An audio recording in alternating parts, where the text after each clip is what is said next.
forte é o nosso Deus, Criador de todas as coisas, Criador dos anjos, Criador dos homens. E hoje nós vamos falar exatamente sobre isto, sobre a imagem de Deus no homem. Por isso eu quero convidar os irmãos para abrirmos Gênesis capítulo 1. Nós vamos ler o verso 27. E nós vamos tratar sobre este tema, então, da imagem de Deus no homem. O que significa a imagem e quais as implicações dessa imagem. O que nós devemos fazer e como nós devemos entender o ser humano a partir desta criação, a imagem e a semelhança de Deus. Vamos ler Gênesis 1, 27. Vamos ler juntos, meus irmãos. Criou Deus, pois, o homem à sua imagem, a imagem de Deus o criou. Homem e mulher os criou. Vamos ler mais uma vez? Criou Deus, pois, o homem à sua imagem, a imagem de Deus o criou. Homem e mulher os criou. Muito bem, então nós vamos abordar este texto, esta ideia aqui do texto de Gênesis, que é o homem segundo a imagem de Deus. Lembrando os irmãos que nós estamos tratando da pergunta número 17.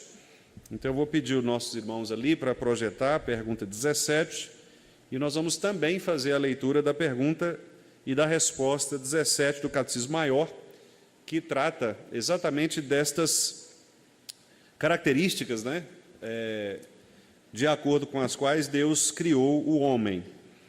E o aspecto de hoje que nós vamos ver é esta questão da criação conforme a imagem. Mas vamos ler então a pergunta e a resposta. Vamos ler juntos também. Como Deus criou o homem, depois de ter feito todas as demais criaturas, Deus criou o homem, macho e fêmea, formou do pó e a mulher da costela do homem, dotou-os de alma vivente, racional e imortal, os fez conforme a sua própria imagem, em conhecimento, retidão e santidade, tendo a lei de Deus escrita em seus corações e poder para a cumprir, com domínio sobre as criaturas, contudo sujeitos a cair. Uma pequena diferença aqui, da minha versão para a outra ali, mas é exatamente o mesmo texto que nós acabamos de ler. Então, meus irmãos, pode até deixar projetado, Caio, só acende a luz, por favor. E o que nós vamos fazer, meus irmãos, então, como eu disse, é apresentar para os irmãos esta ideia da criação do homem conforme a imagem de Deus. Como eu já tenho dito, por uma questão de honestidade, eu tenho dito aos irmãos que eu tenho seguido aqui a forma didática do material que foi produzido pelo pastor Joel Bick, a partir da sua teologia. São estudos temáticos, então eu tenho seguido essa estrutura, e à medida que eu vou seguindo a estrutura, eu vou acrescentando também aquelas impressões, aqueles textos, ou outras citações que eu também vou formulando aqui com os irmãos. Então, uma questão, irmãos, que é muito interessante de nós observarmos é o que significa esta ideia de Deus ter criado o homem conforme a sua imagem e conforme a sua semelhança. Embora sejam palavras diferentes, as palavras imagem e semelhança são palavras diferentes no original. A palavra imagem é a palavra tselem, T-S-E-L-E-M, tselem, a transliteração. E a palavra semelhança é a palavra demuti. São palavras diferentes no hebraico. Contudo, os estudiosos, os analistas bíblicos, eles consideram que elas são palavras bem similares, bem parecidas, bem sinonímicas, que são palavras de significados próximos. Alguns teólogos fazem uma diferença, que é quando se refere às questões de aparência ou similaridade, não é? Esta aparência padrão, e outros fazem uma diferença em relação às qualidades morais.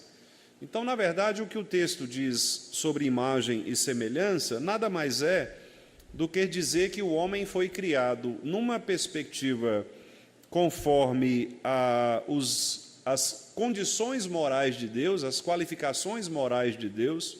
Por isso o homem ele tem bondade, ele tem justiça, ele tem lealdade, ele tem amor, que são essas qualificações morais que só poderiam vir do próprio Deus, né? Então isso se refere à imagem de Deus no homem.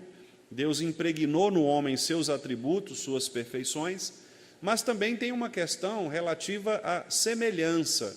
E aí a ideia de semelhança é porque o próprio ser de Deus, a segunda pessoa da Trindade, Cristo, ele é o homem perfeito. Então, nós fomos criados a partir desta semelhança com o homem perfeito que é Jesus. Geralmente nós entendemos isso de maneira invertida, né? Como se Cristo tivesse que se parecer conosco. No entanto, a nossa criação, ela é uma criação espelhada na própria pessoa de Jesus. Porque fica parecendo que Deus criou o homem e depois ele teve a ideia de fazer com que Jesus se tornasse homem e parecesse conosco. Mas, obviamente, não é assim, porque Deus não é pego de surpresa, né? Deus não poderia ter mudado o seu plano no meio do caminho. Então, este plano já estava na criação do Senhor. Portanto, na verdade, é o homem que se encaixa no plano da criação, e não o contrário, né? Não é Cristo que se encaixa no plano humano, mas é o homem que se encaixa à semelhança do Criador. Então, estas palavras imagem e semelhança, como eu disse, embora elas sejam diferentes no original bíblico, elas representam coisas relativamente similares, com algumas pequenas diferenças, mas que não são diferenças que vão trazer, por exemplo, significados tão novos, tão complexos, né, em relação a isto. O que importa é que nós sabermos que nós fomos criados de maneira a termos em nós, na nossa essência, características que são próprias do ser de Deus. Então, Deus nos fez para que, de fato, nós nos parecêssemos com Ele. Obviamente, não uma aparência, né, conforme as nossas limitações, conforme o nosso pecado, mas nos parecêssemos com Ele em relação à nossa própria espiritualidade, o nosso próprio ser, em relação à nossa condição moral, né? Então, de fato, foi isso o que aconteceu. Então, nós fomos criados exatamente, primeiramente, para que nós pudéssemos receber esses atributos divinos, né? Receber esses atributos de Deus.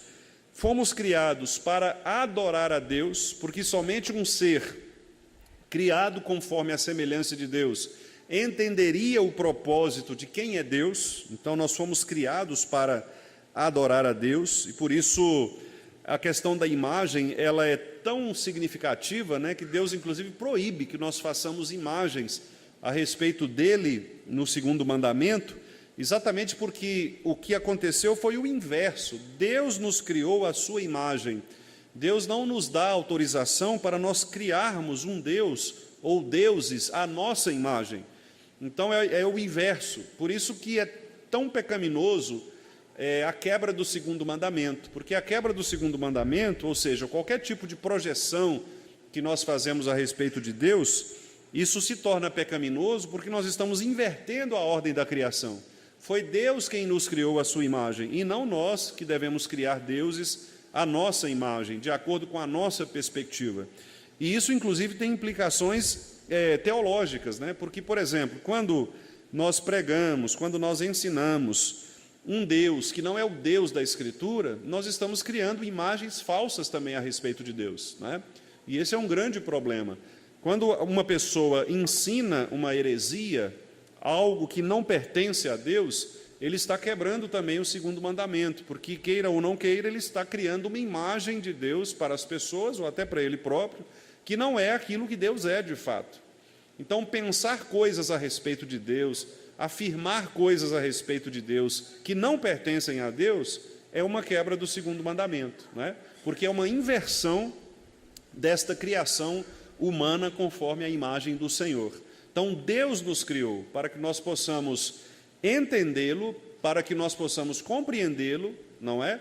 Por isso que, inclusive, o pastor Calvino, no primeiro capítulo das Institutas, é um capítulo muito rico, curto, talvez ali 5, 6 páginas, por aí, curto, mas muito, muito complexo, muito interessante, porque ele diz, olha, nós só podemos conhecer o homem se nós conhecermos a Deus primeiramente. O conhecimento do homem, ele só vem a partir do conhecimento de Deus. E isso é uma lição importante que os nossos cientistas por aí deveriam aprender, né? Porque se eu tento estudar o homem a partir do homem, eu erro.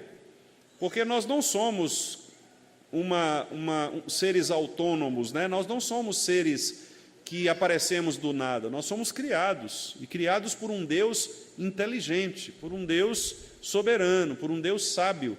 Então, estudar o homem para estudar o homem, primeiramente, nós temos que conhecer quem Deus é. Porque se nós somos imagem dele, sabendo quem ele é, nós saberemos quem nós somos. Não é assim? Se você sabe quem é o Criador, você saberá as características da criatura, não é? Se você sabe quem é o autor, você saberá as características da obra. Se você sabe quem é aquele que você está refletindo, você sabe quem é você, quem é o reflexo. Quando você olha para uma sombra, você não dá valor à sombra como um objeto. Você sabe que aquela sombra reflete o ser que produz aquela sombra. Ninguém se fixa na sombra, né? Você olha para a sombra, mas você contempla o objeto. A mesma coisa somos nós somos esta imagem, esta projeção divina, esta sombra divina. E quando nós então olhamos para o que é a sombra, que é o homem, nós devemos contemplar o Criador, que é aquele que é o ser que produz em nós a sua imagem. Então nós fomos criados para isso, né? Para refletir a glória de Deus, para, como disse Jesus lá no Sermão do Monte, né, para que nós pudéssemos ser luzes mesmo, sal e luz. A luz vai refletir, a luz vai demonstrar o quê? A imagem de Deus, não a nossa própria imagem. Por isso nós não somos humanistas, né? Nós não somos daqueles que pensam que o homem é a medida de todas as coisas, como os filósofos gregos pensavam. Nós não somos a medida de todas as coisas, nós somos seres importantes, somos de fato a coroa da criação, a cereja do bolo ali da criação, não é? É o aspecto mais divino da criação, mas nós não somos autônomos, nós não somos donos de nós mesmos, nós não somos seres que têm existência autônoma. Nós existimos porque Deus nos fez existir, Deus nos criou e nos criou para que nós, de fato, pudéssemos adorá-lo.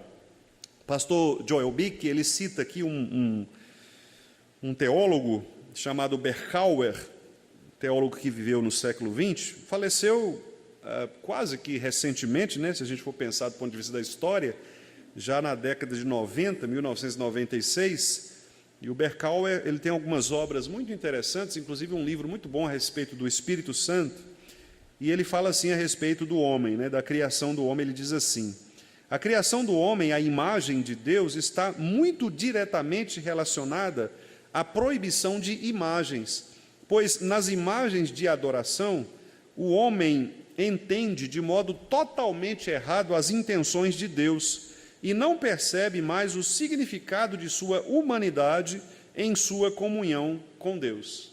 Então, quando os homens criam imagens, eles invertem, como diz Paulo lá em Romanos 1, invertem o Criador pela criatura.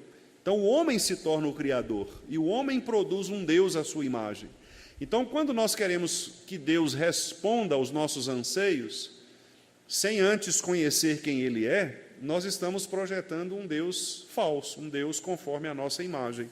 E não deve ser assim. Por isso, nós devemos conhecer a Bíblia, devemos conhecer quem Deus é de fato, para que nós possamos nos conhecer e, ao nos relacionarmos com Deus, estabelecer, então, um relacionamento verdadeiro. Foi assim, por exemplo, que aconteceu com Isaías, né? O famoso capítulo 6 do profeta Isaías, todos nós sabemos de cor. Quando Isaías está no templo, a glória do Senhor enche o templo, e a compreensão de Isaías qual foi? Olha, eu estou diante do rei, os meus olhos viram o rei. E por isso, o que acontece? Ele se coloca como aquele que é o pecador, aquele que é impuro, que habita numa sociedade impura, uma sociedade pecaminosa, e ele depende da ação de Deus sobre ele. Então, o anjo vai lá e tira a brasa, né, com a tenaz, toca os lábios. Então, a ação de Deus no homem é sempre essa ação, a conversão, né, por assim dizer, é exatamente uma ação de Deus no homem, não do homem em relação a Deus. Então, nós não somos seres autônomos, independentes, por isso não somos humanistas. Toda a nossa leitura que nós fazemos do homem tem que ser uma leitura cristã, uma leitura bíblica. Toda a antropologia, que é o estudo do homem, deve ser um estudo na Bíblia, na palavra, porque só assim nós vamos saber quem é o homem, né? Então, quando nós afirmamos que Deus nos criou à imagem dele, nós então devemos, meus irmãos, considerar que há algumas implicações práticas para a maneira como nós nos conhecemos e a maneira como nós também conhecemos as pessoas ao nosso redor. Não só conhecemos, mas nos relacionamos com as pessoas ao nosso redor. E o pastor Joel Bico, então, ele relaciona aqui 12 implicações, que eu vou passar por elas no estudo de hoje. 12 implicações práticas do homem como imagem de Deus, não é? Então, se nós fomos criados à imagem e semelhança de Deus, significa que a raça humana, ela de fato é especial para Deus. O animal não foi criado à imagem de Deus. Então, por mais que nós defendamos os animais como criação, como criaturas de Deus, eles não são imagem de Deus. Então, o cachorrinho, por mais bonitinho que ele seja, por mais que a gente cuide, temos que cuidar mesmo, né, porque faz parte da criação, ele é menor que o homem, porque o homem é a imagem de Deus, o cachorrinho não, o gatinho não. Então, animais são criaturas, devem ser cuidados, como qualquer outra criação, mas o homem é diferente, o homem é especial, o homem carrega a imagem de Deus. Portanto, o relacionamento que nós devemos ter com as pessoas é um relacionamento diferente. Pessoas não podem ser tratadas como objetos. Pessoas não podem ser, por exemplo, descartáveis. Pessoas não podem ser vistas por nós como coisas sem sentido, sem propósito. Qualquer que seja a pessoa. Se você pensar, talvez, no maior dos criminosos, se você pensar naquela pessoa que você, quem sabe, tenha dificuldade, uma pessoa que você jamais se relacionaria, ainda assim esta pessoa é imagem e semelhança de Deus. O pecado, ele não tirou do ser humano a imagem de Deus. O pecado destruiu o ser humano, o pecado quebrou a relação entre o homem e Deus, mas a imagem de Deus permanece no homem. Então, se você pega um bandido aí, um criminoso de alta periculosidade, ele é a imagem e semelhança de Deus. Portanto, ele é uma pessoa. E, enquanto pessoa, ele carrega atributos do ser divino, né? Por incrível que pareça, e por mais que a gente possa pensar que ele mais se parece com Satanás do que com Deus, mas, ainda assim, ele carrega a imagem de Deus, não é? Então, isso é importante porque faz com que nós pensemos no modo como nós devemos tratar as pessoas. Qualquer forma, portanto, indigna de tratar um ser humano é pecado contra Deus. Qualquer forma de nós desrespeitarmos a dignidade do ser humano torna-se um pecado contra Deus. Por isso que os pecados proibidos por Deus a partir do 5º mandamento, eles são pecados que se relacionam com a forma como nós tratamos as pessoas. Por exemplo, 5º mandamento, honrar pai e mãe. Nós aprendemos aqui, não é, por meio das pregações ano passado, que isso significa não só honrar o pai e a mãe, mas honrar os superiores, aqueles que são superiores sobre nós, em dons, superiores em idade, superiores na própria experiência. Nós devemos honrar essas pessoas. Então, se nós desrespeitamos essas pessoas, se nós as tratamos com desonra, nós estamos desrespeitando a imagem de Deus nesta pessoa. Nós estamos dizendo que ela tem pouco valor. Então, um filho, quando ele não obedece o seu pai com um coração grato, obediente, sincero, ele peca contra o 5º mandamento exatamente pelo fato de que ele trata aquele superior a ele como alguém irrelevante, como uma pessoa sem valor.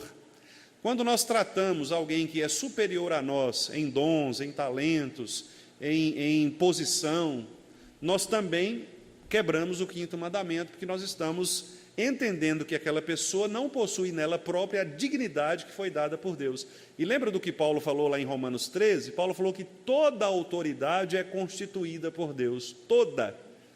Mesmo que você não goste daquela autoridade, mesmo que você ache que aquela autoridade foi colocada ali de maneira injusta, não importa.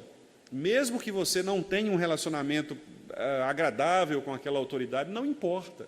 Paulo diz: toda autoridade é instituída por Deus. E o que significa que alguém que ocupa a autoridade, ele precisa revelar este respeito, não é? Revelar este respeito. Então, às vezes, a gente fica indignado, né? Como que é possível, por exemplo, esses dias, eu não gosto muito de citar questões relacionadas à política, mas nesse caso eu vou citar porque eu acho que é um bom exemplo. Houve quem questionasse a participação do governador Tarcísio de Freitas, lá em São Paulo, e do governador Zema, aqui em Minas, na recepção do presidente Lula, né? Porque, sabidamente, tanto o Tarcísio quanto o Zema não fizeram parte, né, não fazem parte da coligação do Lula, não apoiam o Lula, muito pelo contrário, né, apoiaram o Bolsonaro e continuam apoiando os partidos de direita. Mas houve quem questionasse: olha que absurdo, Tarcísio no mesmo palanque com o Lula, o Zema no mesmo palanque que o Lula. Irmãos, esta é uma questão do 5º mandamento. Nós podemos não concordar com o presidente Lula, não termos votado nele, sermos contrários à prática, mas é uma autoridade instituída por Deus, toda autoridade é instituída por Deus. Não importa, o povo de Israel, o Antigo Testamento e Jesus Cristo no Novo Testamento deu mostras suficientes de que nós devemos respeitar essas autoridades, não é? E nós respeitamos por quê? Com base no princípio de que, por pior que seja a pessoa, e aí agora eu não me refiro mais só ao presidente Lula, né, mas a qualquer outra pessoa, por pior que seja, por mais que eu não me adeque a ela é imagem de Deus. Eu preciso respeitá-la como ser humano. Por isso nós somos contrários, por exemplo, a leis que protegem muito mais os objetos ou os animais, por exemplo, do que as pessoas. É um absurdo você ser mais punido por desmatar uma área verde do que, por exemplo, por matar uma pessoa, não é? Porque os valores, eles precisam ser colocados no devido lugar. O ser humano é a criação mais importante de Deus e, por isso, o meu relacionamento com o ser humano precisa ser diferente do meu relacionamento com os animais. Então, eu não sou contra os pet shops, acho que eles fazem um bom trabalho, mas, obviamente, há pet shops e há clínicas veterinárias que são muito melhores e muito mais bem equipadas do que os nossos hospitais para pessoas, não é? Do que as lojas para pessoas. Então, tratemos bem os nossos animaizinhos, mas eles não são filhos, né? Hoje tem esse negócio de mãe de pet, mãe de cachorro, pai de cachorro. Quer dizer, isso não existe, né? Nós temos um relacionamento agradável com os nossos animais. Eu mesmo gosto de bichinho de estimação, né? Tive o meu Scooby lá que viveu 15 anos, né? Gosto, mas nós precisamos colocar as coisas nos devidos lugares. Nós não podemos gostar mais de animais do que de pessoas, não é? Embora nós tenhamos, sim, apreço, como eu disse, não só animal, mas a própria criação, né? Se você vai, por exemplo, a um parque e contempla a criação, as árvores, há irmãos, por exemplo, que gostam, né, de às vezes ir para um lugar, um sítio, uma roça, uma coisa assim, cuidar das plantinhas ali, isso é muito bonito ter em casa, não é? Tudo isso faz parte da criação, mas nós precisamos colocar as coisas nos devidos lugares. Nós não podemos trocar o valor destas coisas pelo valor sublime do que é o ser humano. E, infelizmente, o pecado nos faz errar nesse aspecto, né? Às vezes nós tratamos melhor outras coisas da criação do que o ser humano. E aí, como eu disse, né, os mandamentos do 5º em diante vão todos apontar para isso. Por exemplo, se eu amo, se eu respeito a outra pessoa como criação de Deus, eu não vou furtá-la, por exemplo. Eu não vou tirar dela o que pertence a ela. Não furtarás. Eu não vou, por exemplo, tirar a vida dela ou a reputação dela. Não matarás. Eu não vou tirar, por exemplo, a honra, a dignidade do relacionamento conjugal. Não adulterarás. Eu não vou produzir contra ela falso testemunho, mentira a respeito dela. Não dirás falso testemunho. E eu não vou também invejar, cobiçar com ressentimento aquilo que pertence a ela. Não cobiçarás. Então veja que os mandamentos, eles apontam, a máxima dos mandamentos é: o ser humano é imagem e semelhança de Deus. Por isso nós devemos respeitar o ser humano como se respeitássemos o próprio Deus. Lembra quando Jesus falou assim: olha, quando chegar alguém e pedir para vocês um copo com água, lembre-se de que você está fazendo para mim, como se fosse eu. Não é? Por que Jesus fala isso? Porque o espelhamento da divindade é o próprio ser humano. Se nós tratamos bem o ser humano, se nós tratamos bem as pessoas, nós estamos fazendo aquilo que Deus quis que nós fizéssemos, que é exatamente dar valor àquilo que Deus dá, que é a sua criação. Então, irmãos, veja como que os homens pecam em relação a isso, né? Quando gestores públicos, por exemplo, o servidor público, ou o gestor público, um prefeito, um governador, um presidente, ou mesmo da legislatura, o judiciário, por exemplo, que são homens que estão no governo, no poder, quando eles desprezam o homem em favor de outras coisas, eles pecam contra Deus. Então, quando você vai, por exemplo, numa clínica, uma UPA, lotada de gente, e a pessoa está ali mais de 7 horas para ser atendida, e tratada de maneira indigna, de maneira desumana, isso é pecado. Isso é pecado contra Deus. O gestor público está pecando contra Deus, ele está quebrando o mandamento: não matarás. Por quê? Porque ele não está dando condição de respeitar o homem que foi criado à imagem e semelhança de Deus. Então, viver e fazer viver é uma máxima de obediência ao mandamento não matarás. Por quê? Porque o ser humano é imagem e semelhança de Deus. Então nós não podemos ser favoráveis a nenhum tipo de política que venha depreciar o valor do ser humano, que venha prejudicar o ser humano. Por isso nós somos contrários ao aborto, por exemplo. Por isso nós somos favoráveis a penas mais graves com relação àqueles que tiram a vida de outras pessoas, aqueles que causam, por exemplo, ferimentos a ponto de uma pessoa se tornar, quem sabe, inválida, uma deficiência contínua, né? Uma deficiência definitiva, né? Por quê? Porque a maneira como uma pessoa ela lesa o outro ser humano, ela está quebrando o princípio da imagem de Deus. Então são coisas muito sérias. Os irmãos percebem que, ao estudar a Bíblia, portanto, nós não estamos falando de coisas, entre aspas, só de dentro da igreja. Nós estamos falando da nossa relação política, social, das nossas relações humanas, não é? Por quê? Porque nós estamos sabendo o que é o homem. Então vejam aqui, irmãos, as implicações práticas do homem como imagem de Deus. Primeiro lugar que o pastor Joel Bick coloca: santidade. Ele diz assim: ao longo de toda a vida humana, desde o ventre até a idade adulta, agita-se esta gloriosa bandeira. Aí ele cita Gênesis 9:6, que diz assim: se alguém derramar o sangue do homem, pelo homem se derramará o seu, porque Deus fez o homem segundo a sua imagem. Gênesis 9:6. E aí ele diz: o homem é sagrado, e tirar a sua vida sem justa causa é atacar a glória de Deus. Pessoas não são animais. Cristo ensinou aos seus discípulos que o seu Pai Celestial cuida das plantas, cuida dos animais, mas considera as pessoas muito mais valiosas do que plantas e animais. Então esse é um ponto importante. Nós somos diferentes, nós somos santos nesse sentido. O ser humano é diferente. E eu quero então ler com os irmãos o texto que é citado aqui, texto de Mateus,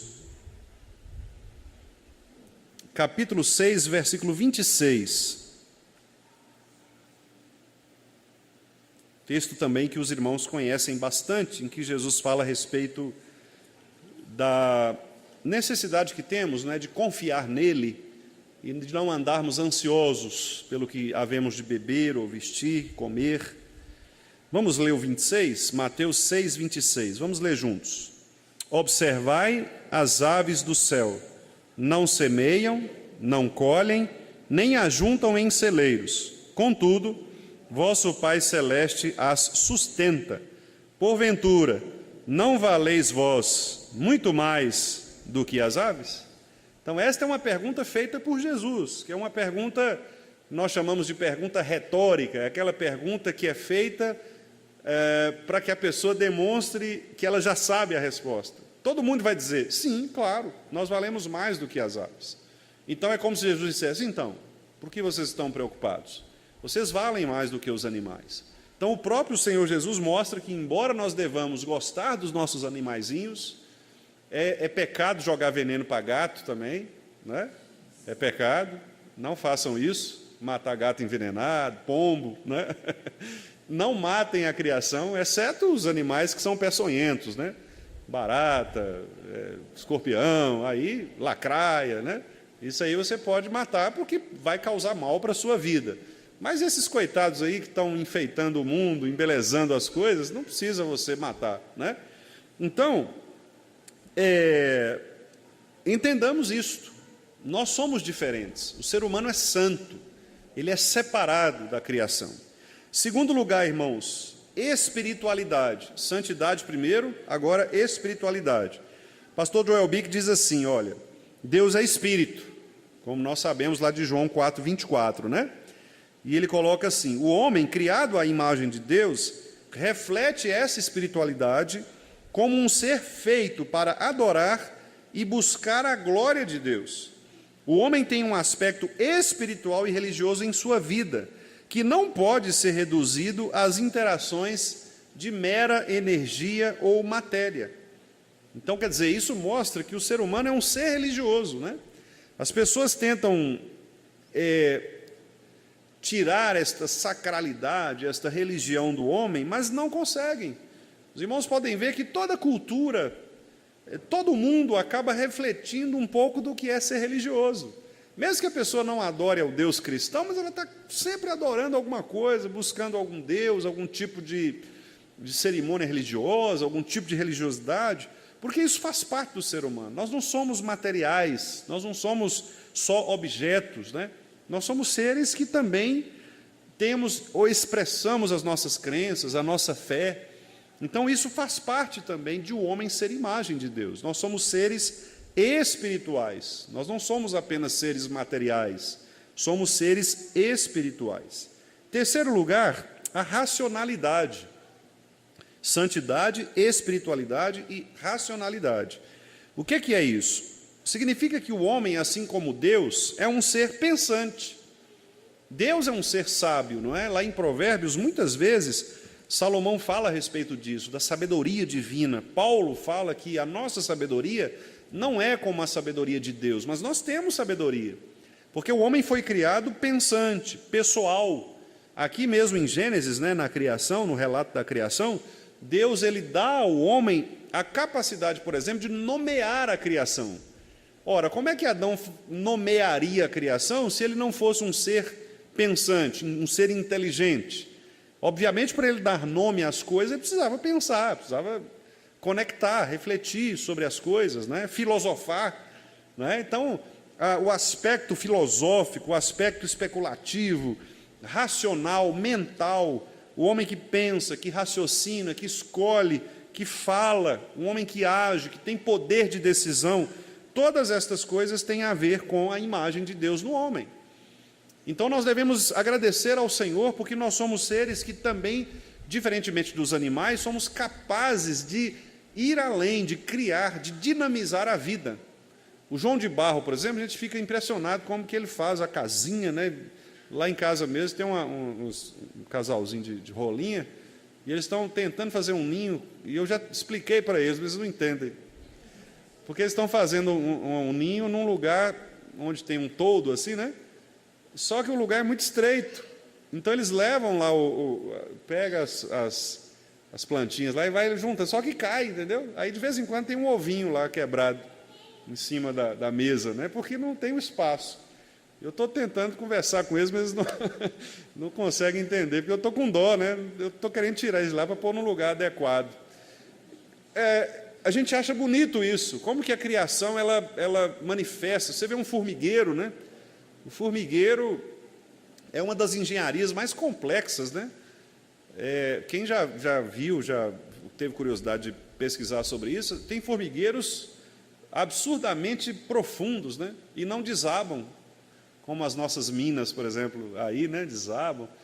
As formigas conseguem fazer uma estrutura fabulosa, mas elas não passam disso, né? Você não vê, por exemplo, uma formiga alcançando o status de ser prefeita de uma cidade, né? Porque ela evoluiu, né? Um chimpanzé, né? Se tornar um governador, não tem como, porque ele não vai passar disso. Há limites. O ser humano não. O ser humano consegue ir à Lua. O ser humano consegue, por exemplo, quando foi essa semana passada, enviar um satélite para se chocar com um asteroide, para prever um possível acidente cósmico, né? E aí deu errado, tudo bem, mas pelo menos o teste funcionou, porque o asteroide partiu em mais partes do que eles imaginavam, aí piorou, né? Porque aí foi um lado para lá, outro para lá. Mas, de todo modo, o homem é inteligente, né? O homem é capaz de criar essas coisas que, às vezes, nós ficamos impressionados com a inteligência do homem, né? A medicina, como tem evoluído a medicina, né? Antigamente, essas pessoas, assim, doenças que hoje talvez nem existam mais. Tudo bem que algumas também continuam existindo e continuam matando as pessoas, o caso da dengue, por exemplo, né? O Covid, como apareceu, mas ainda assim há outras complexas que hoje, por exemplo, o teste do pezinho, né? Consegue detectar quase 7.000, né? Tipos diferentes. Então é um negócio impressionante, né? Como que isso pode ajudar a medicina, né? Isso é por quê? Porque o homem é imagem e semelhança de Deus, né? Quarto lugar, dignidade. Então, apesar da impiedade humana, apesar do pecado, apesar da impiedade, aquilo que eu disse aos irmãos, a imagem de Deus continua no homem. Então, o que Pedro nos ordena fazer? Vamos ler lá o texto? 1 de Pedro 2,17. Primeira carta de Pedro 2,17. Olha como Pedro diz aí para nós. E olha que Pedro cortou a orelha do rapaz lá, né? Só que ele cortou num momento em que ele ainda era meio brabo, né? Ele não tinha... Jesus ainda estava fazendo uma obra nele, né? E aí, depois que ele se converteu mesmo, para valer, e Jesus falou, agora sim, você está pronto para ser pastor? Aí ele mudou a ideia, né? Olha só o que ele disse aí, 1 Pedro 2,17. Vamos ler? Tratai todos com honra, amai os irmãos, temei a Deus, honrai o rei. Olha que interessante, né? Então, tratai todos, petistas, bolsonaristas, cruzeirenses, atleticanos, tratai todos, né? Todos, com honra. Amai os irmãos, temei a Deus e honrai o rei, ou seja, quem vos governa, né? Seja o nosso prefeito, seja o nosso governador, seja o presidente da República. Esse é o padrão bíblico, irmãos. Não é? Jesus, quando esteve lá diante de Pilatos, ele não desonrou a autoridade, muito pelo contrário, né? Ele usou a própria autoridade de Pilatos, dizendo, você tem autoridade, você que está dizendo, então, faça conforme a sua autoridade, né? Jesus não se rebelou contra a autoridade. Então, dignidade, o ser humano ele tem dignidade.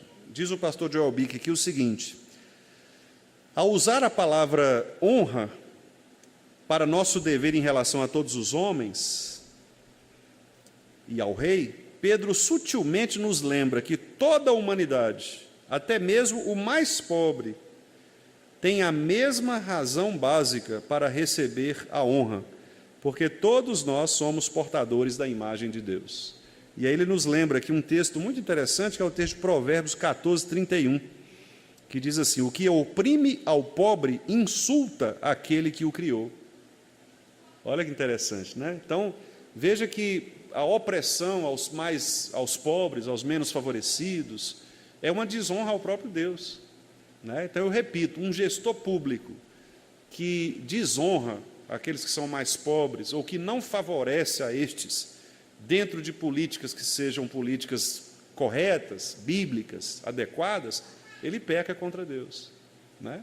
Então, esse é uma compreensão interessante, que não se aplica, como eu disse, só ao campo das quatro paredes da igreja. É a nossa relação social, né? Que faz parte da nossa criação lá em Gênesis. Quinto lugar, integridade. Integridade.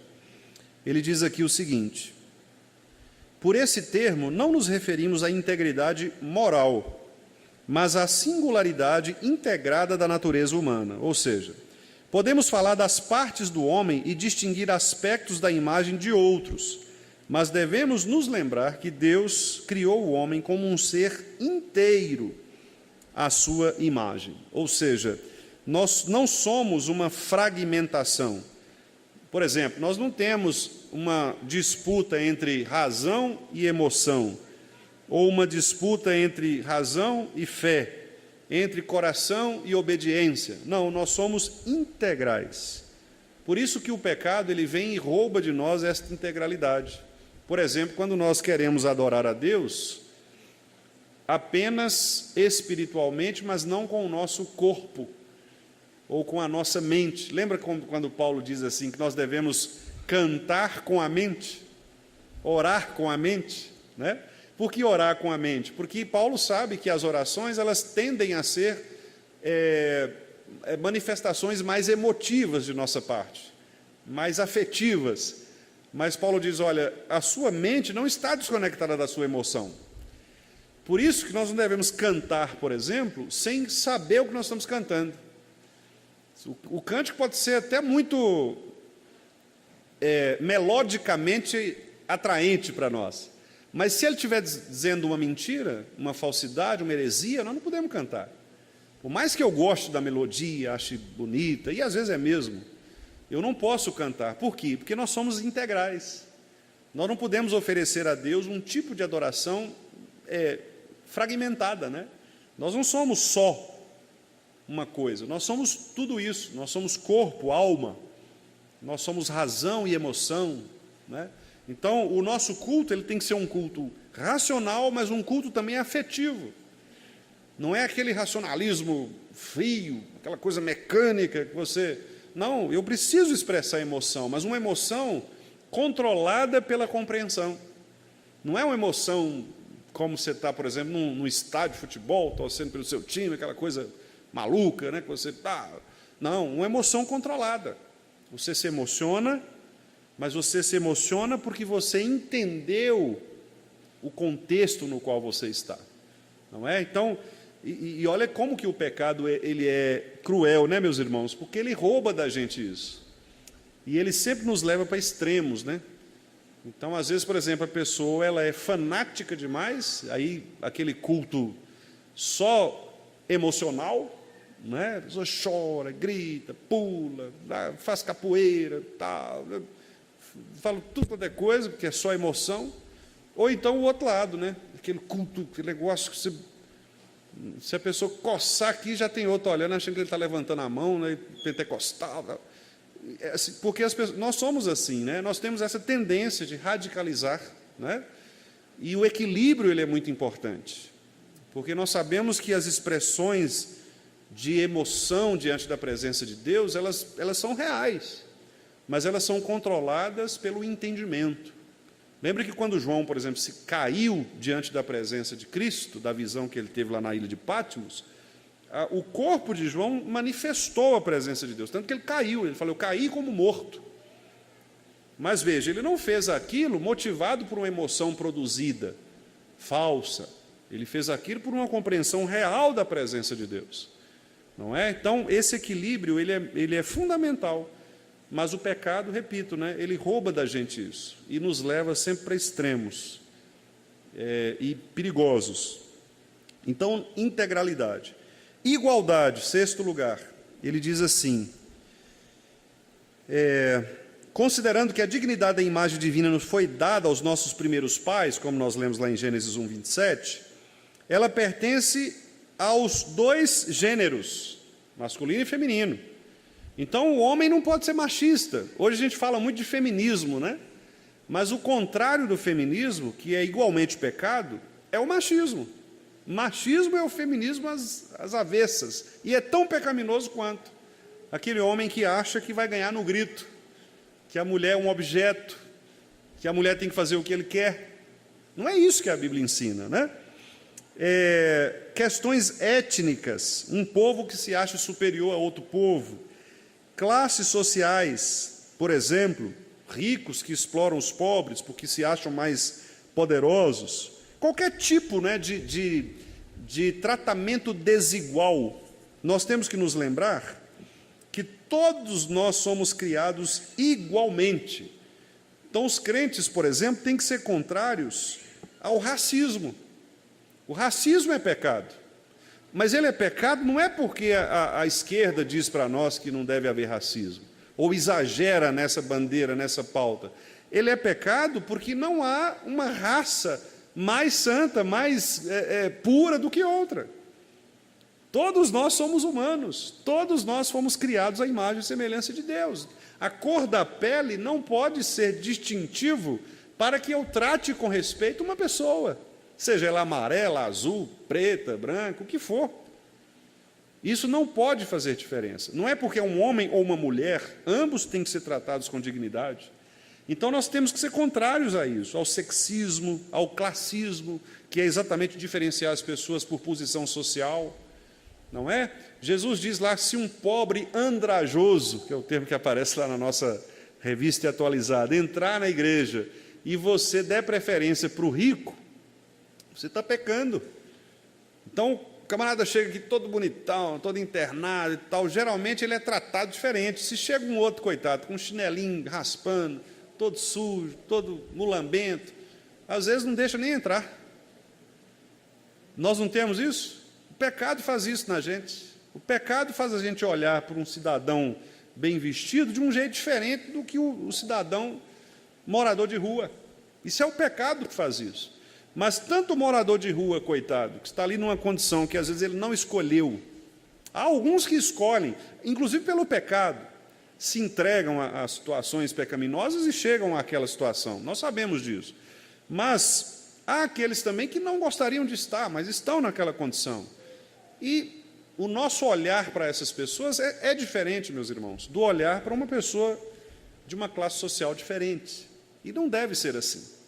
Não deve ser assim. Não estou dizendo que você tem que, a partir de amanhã, chegar e sentar e conversar com qualquer pessoa. Não é isso. Até porque há outras questões, violência, tudo isso que a gente sabe que o próprio pecado produz. Mas o que eu quero dizer é que nós temos de ter o mesmo coração misericordioso, compassivo, para com essa pessoa. Do mesmo jeito que nós queremos alcançar o rico, nós temos que alcançar o pobre. E vice-versa, né? Porque o contrário também existe. Às vezes a gente acha que a igreja tem que pregar só para pobre. Não, a igreja tem que pregar para o ricão também. Ué. Se nós tivermos a oportunidade de ir lá no bairro, lá no Mangabeiras, e pregar naquelas mansões ali, louvado seja Deus, vamos pregar para eles também. Nós não pregamos a teologia da libertação, né? Aquela ideia de que só o pobre, Jesus veio para o pobre, o rico não vai entrar no céu. Não, o evangelho é para todos, criança, jovem, idoso, homem, mulher, rico, pobre, branco, amarelo, qualquer pessoa. Todos são criados à imagem e semelhança de Deus. Então, igualdade. Sétimo, benevolência. A imagem de Deus é um potente motivo para fazer o bem a todos os homens. E aí ele cita aqui o pastor Calvino, que disse assim, o Senhor ordena a todos os homens, sem exceção, a fazerem o bem. Vamos ler esse texto aqui, que o Calvino citou, o texto de Hebreus, capítulo 13, verso 16. Hebreus 13, 16. Vamos lá. não negligencieis igualmente a prática do bem e a mútua cooperação, pois com tais sacrifícios Deus se compraz. Olha que texto interessante. Nós não devemos negligenciar, abandonar a prática do bem e a cooperação mútua. Deus gosta desses sacrifícios. Às vezes nós temos a tendência de fazer outros sacrifícios, né? Achando que a religião ela é sacrifício religioso, cerimonial. Mas o verdadeiro sacrifício que Deus exige de nós é esse. O que o profeta disse lá? É cuidar do órfão, cuidar da viúva. Esse é o sacrifício que nós devemos fazer. Porque não há coisa mais difícil, meus irmãos, do que nós sairmos da nossa individualidade para considerarmos o outro superior a nós mesmos. Falem verdade, não é sério isso? É muito difícil você considerar o outro superior a você. Muito difícil. Geralmente é o contrário. Nós queremos ser superiores às pessoas. Nós queremos ter razão, nós queremos ser servidos. Não é assim? O outro é que tem que me servir. Dificilmente nós queremos servir as pessoas. Nós queremos nos colocar como servos. Dificilmente. Isso é do pecado. Meu, de vocês. É o nosso pecado. É essa tendência, né, maligna que nós temos de querer estar por cima. E aqui Jesus diz então, né, ou melhor, o escritor aos Hebreus nos diz, né, não negligenciem a prática do bem. E aí eu continuo citando aqui o Calvino, que o Joel Bick citou. No entanto, ele diz aqui, Calvino, a maior parte dos homens é muito indigna se for julgada por seu próprio mérito.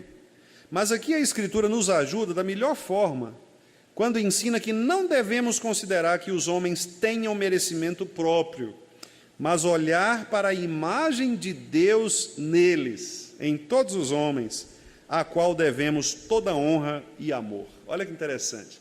Então, você não deve olhar para o homem, né? Mas para a imagem de Deus nele. Então, se eu tenho que obedecer a uma pessoa que eu particularmente não tenho, digamos, simpatia, mas eu sei que ele é superior a mim, eu tenho que honrá-lo.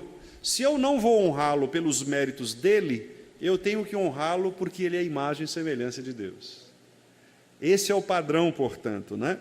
E aí o pastor Joel Bick diz assim, o mais arrogante chefe, a criança mais rebelde e o vizinho mais ímpio, eu vou citar de novo, ó. O chefe, né, o supervisor mais arrogante, a criança mais rebelde e o vizinho mais ímpio têm isto em comum, 2 pontos. Quando os amamos, estamos amando ao Deus que os fez à sua imagem. É difícil, mas é isso que a Bíblia nos ensina, né? Quando nós aprendemos a amar aqueles que são os mais difíceis no nosso relacionamento, nosso chefe que é ruim, mandão, gente, né? O vizinho que nos dá problema, a criança que na escola ali, é essa hora que você pensa, não, eu estou diante da imagem de Deus. E desonrar esta imagem é desonrar o próprio Deus. Eu ainda tenho aqui 4 minutinhos. Autoridade. 8º lugar. O direito de envolvimento na agricultura, na indústria, nas relações culturais, né? Nasce diretamente do domínio, da autoridade que Deus deu ao homem. Lembram lá em Gênesis, quando Deus disse, olha, vocês vão dominar, controlar a criação. Então o homem tem autoridade. Autoridade. O homem, ele exerce a autoridade correta, obviamente, né? Não uma tirania. Nós não devemos ser autoritários, mas a autoridade constituída por Deus de maneira correta, isto é bênção. Quando Deus nos coloca em posições de autoridade, seja um pai, seja um chefe de uma empresa, qualquer tipo de autoridade, sejam autoridades do Estado, por exemplo, um policial, um professor. Então, estas pessoas que exercem a autoridade, elas exercem a autoridade porque Deus concedeu a elas a autoridade. Então, elas devem ser autoridade, não autoritárias. Nós não devemos usar este papel, este lugar que Deus nos deu para usarmos de autoritarismo. Por isso que Pedro fala para os pastores, né? Pedro fala, olha, não façam não pastoreiem com autoritarismo, mas sejam de boa vontade. Façam isso com o coração, façam isso amando, né? Porque esse é o papel divino. Nono lugar, meus irmãos, mordomia. Mordomia. O que é mordomo, né? Mordomo é aquele que administra bem. Então, a palavra mordomia na Bíblia tem muito a ver com administrarmos bem aquilo que Deus nos dá. Em todos os aspectos, administrar os nossos dons, administrar as bênçãos que Deus nos dá, família, os talentos, a inteligência, os recursos financeiros, em todos os sentidos, né? Então, o pastor Bick coloca aqui o seguinte: por isso, dessa forma, sendo mordomos, né, nós devemos cuidar do ambiente natural, cuidar daquilo que Deus nos deu, evitar poluir, por exemplo, o nosso ambiente. Aí entra o papel da ecologia, né, biblicamente orientada, evitar danificar as coisas, né? Agora mesmo está tendo uma polêmica aqui em Belo Horizonte, os irmãos devem ter visto, né? Estão cortando as árvores lá perto do Mineirão, porque vai ter uma corrida de Stock Car, né? Aí a prefeitura liberou cortar as árvores, tinham plantado recentemente com a reforma do estádio e agora cortando. E aí tem um pessoal lá que está manifestando e tal, né? Então, veja, é esse tipo de abordagem que nós temos que pensar enquanto crentes. O que nós faríamos se você fosse um gestor público, por exemplo, se você fosse um assessor do prefeito, né? Qual o conselho que você daria? Não, corta mesmo. Ou então, prefeito, olha, vamos fazer outra coisa, vamos cuidar. Então, são escolhas que têm a ver com este aspecto, né? Nós somos mordomos da criação. Então, a gente não deve poluir, a gente não deve destratar, a gente não deve desprezar aquilo que Deus nos deu, não é? 10º lugar, meus irmãos, vou pedir só mais 3 minutinhos aqui para eu concluir. Moralidade. O pastor Joelbick diz aqui o seguinte, que há tentativas humanistas de negar a existência de padrões morais absolutos e substituí-los por uma abordagem amoral, ou seja, que não leva em consideração esses princípios. Mas isso também é pecaminoso. Por quê? Porque Deus, ele é essencialmente moral. Deus é bom, Deus é belo, Deus é verdade. Então, Deus é justo. Então, esses padrões morais de justiça, de beleza, de bondade, eles estão em Deus e foram transmitidos a nós. Então, quando nós negamos esses padrões, nós também negamos a imagem de Deus no homem. Então, o homem não pode fugir deste padrão de moralidade em Deus. Por isso que até mesmo os ímpios ficam indignados, muitas vezes, quando há perversões morais, né? Nem os ímpios aceitam determinados pecados, porque eles são tão odiosos à criação natural de Deus, que afeta até mesmo o próprio ímpio, que mesmo não tendo um relacionamento pactual com Deus, ele, pela imagem que há de Deus nele, ele percebe que aquilo é antinatural, né? Penúltimo lugar, atrocidade. Eu achei interessante ele usar esse termo, porque ele quis dizer com esse termo o seguinte, que nós não nos assustamos com o que nós poderíamos chamar de atrocidade animal. Por exemplo, você não fica assustado de ver um sapo comendo um inseto, né? Pelo contrário, a gente acha até interessante, né? Como que o sapo consegue, naquela velocidade, pegar uma mosca ali, né? Você não fica com raiva quando você vê, por exemplo, um tubarão, né, comendo um peixe lá no mar. Por que você não fica com raiva? Porque isso é da natureza, faz parte, eles precisam dessa dinâmica. Mas nós ficamos chateados, ficamos com raiva, por exemplo, quando nós vemos violência de homem para com homem. Olha só, nos animais nós não nos assustamos, porque faz parte da natureza. A gente pode até ficar triste, né? De vez em quando a gente assiste aqueles canais de animais, e aí tem hora que a gente fica triste. Você vê um leopardo, por exemplo, correndo atrás de uma gazela, né? E aí a gazelinha, coitada, e o leopardo vai lá e dá um tapa, né? Ela cai. E você fica, para que comer o bichinho, né? Mas e depois você lembra, não, mas por outro lado, faz parte, é a natureza, ele tem que fazer isso, não é por maldade, ele não é mau, cruel, mas o ser humano né? O ser humano mata por crueldade, ele agride por crueldade. Então, isso nos afeta, né? E isso mostra na nossa consciência que existe algo errado.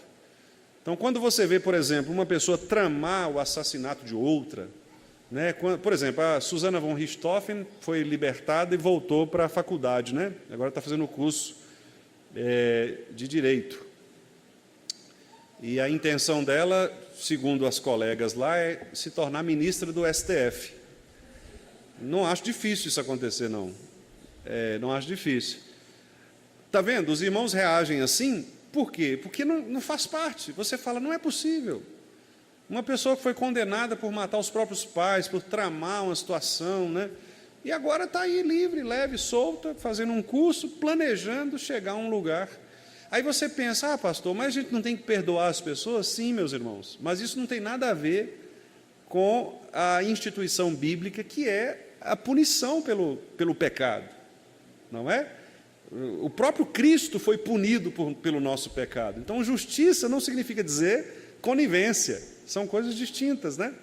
Então, a gente fica chocado com isso, porque esta consciência está na nossa mente. Nós somos imagem e semelhança de Deus. O que ela fez com os pais, associada com os irmãos cravinhos lá, né, que participaram, foi uma atrocidade. E qualquer pessoa hoje, mesmo os ímpios, com certeza vão dizer, não é possível. Não é possível. Tinha que ficar preso o resto da vida, alguns poderiam dizer, né? Porque há esse senso de injustiça, de impunidade, né? Que é parte da nossa imagem de Deus. Nós não gostamos de imundícia, de corrupção, né? Por mais que essas coisas estejam presentes, e a gente vê isso acontecer, infelizmente,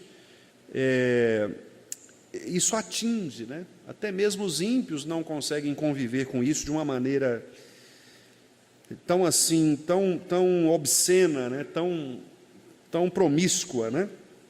E por último, meus irmãos, para encerrar, o pastor Joel Bick então coloca aqui o destino.